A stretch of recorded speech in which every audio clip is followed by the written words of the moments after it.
Today we'll talk about how can you select expiration type on your Webull app. We're going to figure out the solution on how you can do that on your app. So you just follow these ways, then it's going to work with you. So all you have to do, so you just go down here, you click here on menu down here, you just click on it here. So then it's going to take you to your profile. It's going to show for you like this. Then all you have to do next, you just click here on settings here. So then it's going to take you to next step here. It's going to show for you like this.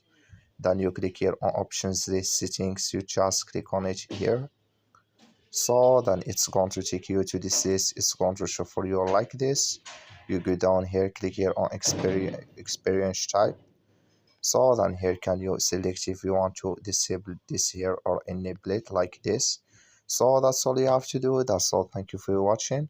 Don't forget to support us by liking and subscribe.